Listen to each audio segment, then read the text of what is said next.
The other aspect of the Farbrengen is the Rebbe's presenting various Torah discourses, during which his followers listen in reverent silence and strain to understand the Rebbe's teachings, which requires, of course, the use of the conscious intellectual powers. This balances the surges of joy and delight of the singing and blessing aspect, and again illustrates the unique Jewish way to spiritual transformation. We are not directed to soar to the angelic heights and remain there, but rather we must always return to this world and use the conscious intelligence and fulfill the requirements of the halakha.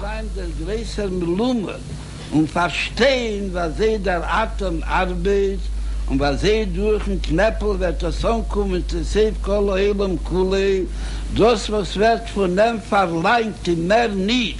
Der meiste Pschuto, soll umquetschen den passigen Knäppel in der passigen Zeit. The style of the discourse is analytical and logical, but since it is presented by a Torah giant such as the Rebbe, the response cannot only be intellectual. Chassidim call these discourses Dach, Divrei Elokim Chaim, the words of the living God. There is something in this presentation that recalls from our ancient memory the speaking of Moshe, or Moses, before the congregation in the desert, revealing the prophecy of God.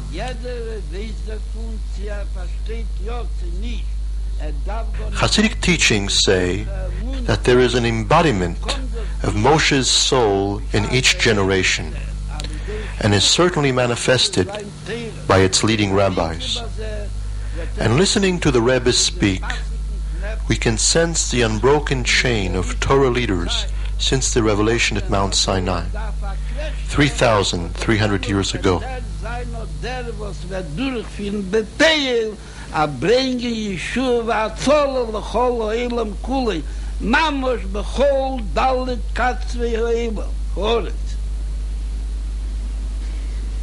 Was kommt, dass nicht eine Sache, was verbunden mit Flunkheit, und eine Sache, was nicht verbunden. In this particular discourse, the Rebbe is explaining that we are brought into this world to create a pleasure and satisfaction to the Creator by our good deeds. So it has always been.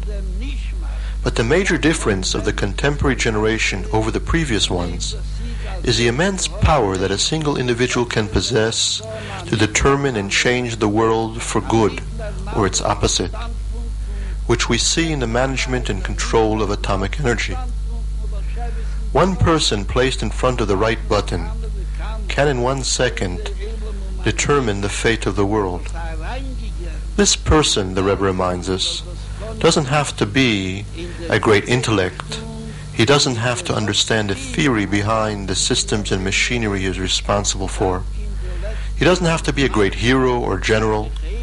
He simply has to be in the right place at the right time and do the simplest of actions, pressing a kneppel, a button. And he thus realizes the well-known metaphor of the Rambam, which likens the state of the world to a set of scales precariously balanced with equal weights of acquittal and guilty on each side. And one single good deed can determine which side the scale will fall and determine the final judgment of the entire world. This reality of the kneppel, or button, is certainly because of divine providence. And we should learn from this that what God is asking from us to do is the simplest of acts, nothing beyond our capabilities. Each of us has his own private set of buttons, the good deeds that it is possible for him to do. And these buttons are waiting to be pushed. And by doing this, the world will become worthy to receive the messianic revelation. The Mele wird das bringen, die Gula Hamitis war schlimmer, al idei Mashiach Tzidkenu, was dämmert wird sein, Ekra, Kol Hamim Kulam, LYOD Kulam Schem Echad, V'hoysel Havai Hamlucho, במהרה בימינו ממש לחיים.